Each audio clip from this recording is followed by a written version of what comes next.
Chapter 20. Goodbye and Hello. As the pleasant countryside flashed by and the wind whistled a tune on the windshield, it suddenly occurred to Milo that he must have been gone for several weeks. I do hope that no one's been worried, he thought, urging the car on faster. I've never been away this long before.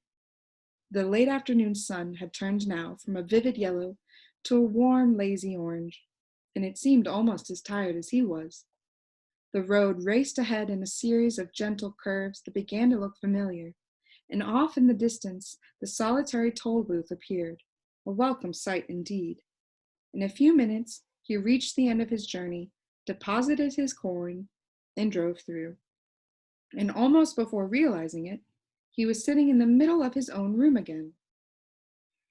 "It's only 6 o'clock," he observed with a yawn, and then, in a moment, he made an even more interesting discovery. "And it's still today! I've been gone for only an hour?" he cried in amazement, for he'd certainly never realized how much he could do in so short a time. Milo was much too tired to talk, and almost too tired for dinner, so, without a murmur, he went off to bed as soon as he could. He pulled the covers around him, took a last look at his room, which somehow seemed very different than he'd remembered, and then drifted into a deep and welcome sleep. School went very quickly the next day, but not quickly enough, for Milo's head was full of plans, and his eyes could see nothing but the Tollbooth and what lay beyond. He waited impatiently for the end of class, and when the time finally came, his feet raced his thoughts all the way back to the house. Another trip, another trip! I'll leave right away, and they'll all be so glad to see me, He stopped abruptly at the door of his room, for, where the Tollbooth had been just the night before, there was now nothing at all. He searched frantically throughout the apartment, but it just vanished just as mysteriously it had come.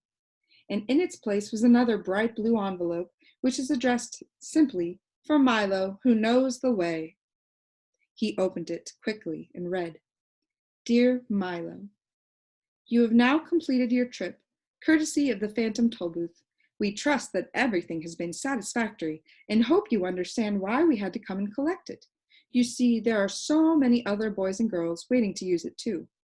It's true that there are many lands you've still yet to visit, some of which are not even on the map, and wonderful things to see that no one has yet imagined.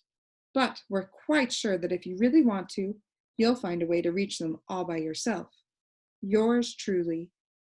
The signature was blurred and couldn't be read. Milo walked sadly to the window and squeezed himself into one corner of the large armchair. He felt very lonely and desolate as his thoughts turned far away, to the foolish, lovable bug, to the comforting assurances of talk standing next to him, to the erratic, excitable din, to little Alec, who he hoped would someday reach the ground, to Rhyme and Reason, without whom wisdom withered, and to the many, many others who he would always remember. And yet, even as he thought of all the things, he noticed somehow that the sky was a lovely shade of blue, and that one cloud had the shape of a sailing ship. The tips of the trees held pale young buds, and the leaves were a rich, deep green. Outside the window, there was so much to see and hear and touch, walks to take, hills to climb, caterpillars to watch as they strolled through the garden. There were voices to hear and conversations to listen to and wonder, and the special smell of each day. And in the very room in which he sat, there were books that could take you anywhere, and things to invent and make and build and break, and all the puzzle and excitement of everything he didn't know. Music to play, songs to sing, and worlds to imagine, and then someday make real. His thoughts darted eagerly about as everything looked new and worth trying. "Well, I would like to make another trip," he said, jumping to his feet, "but I really don't know when I'll have the time. There's just so much to do right here.